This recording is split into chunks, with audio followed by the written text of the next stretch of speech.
مولانا صاحب، ایک دوست محمد وسیم صاحب کو پوچھتے ہیں کہ حضرت عمار والی حدیث کے مطابق دوسرا گروہ تو جہنمی ہے اور حضرت علی کے قول کے مطابق دونوں گروہ جنتی ہیں، اس تضاد کو کیسے رفع کیا جا سکتا ہے؟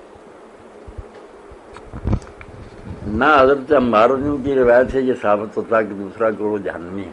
اس میں یہ بات بیان ہوئی ہے کہ عمار جنہوں کو جنت کی طرف بلاتے ہیں کیونکہ وہ خلیفہ وقت کی بیعت اور اطاعت کی طرف دعوت دے رہے تھے، اور خلیفہ برق کی موجودگی میں اس کی بیعت اور اس کے ساتھ ہی اطاعت کا تعلق جو ہے یہی جنت کا راستہ، اور دوسرے لوگ بغاوت کی ترغیب دے رہے تھے. تو ظاہر بات ہے کہ جرم ہے اور جرم کی سزا تو جہنم ہی ہے. مگر یہ نہیں ہوتا کہ اگر کسی کے بارے میں کہا جائے کہ اس کی سزا یہ ہے شراب پینے کی یا نماز چھوڑنے کی یا بغاوت کی، تو کرنے والا ضرور ہو جاتا.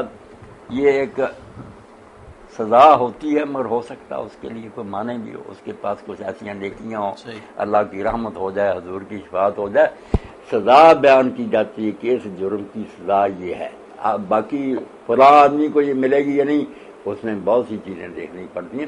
اس لیے عمومی بیان الگ کرنا چاہیے اور کسی شخص پر اس کو اپلائی کرنے میں نا بڑی احتیاط کرنی چاہیے. اس لیے ہم کہتے ہیں کہ ان کا راستہ غلط تھا، وہ بالکل باطل پر تھے، حضرت علی اور ان کے ساتھی حق پر تھے. یہ جنت کا راستہ تھا، وہ غلط تھا، دوزخ کا تھا. مگر یہ دوزخ میں جائیں گے یا نہیں اس کا نہیں کوئی فیصلہ کر سکتا.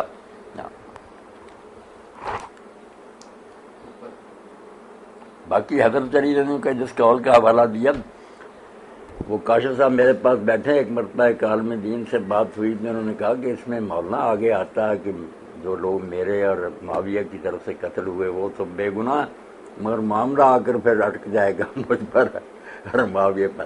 تو وہ پھر عالم دین چڑھ کر کہنے لگے کہ میں اب معاویہ کو دوزخ میں بھیجوں. تو ناراض ہو گیا. انہوں نے کہا نہیں، یہ بات نہیں، آپ نے حوالہ تو پورا دینا تھا نا. اتنا لکھ لیا کہ مصنف ابن ابی شیبہ میں کہ میرے اور اس کے مقتول جو ہے نا وہ جنتی ہیں، مگر آگے تھا کہ معاملہ جہاں آ کر اٹکے گا نا وہ میرا اور معاویہ کے، ان میں سے کس نے بھگتنا.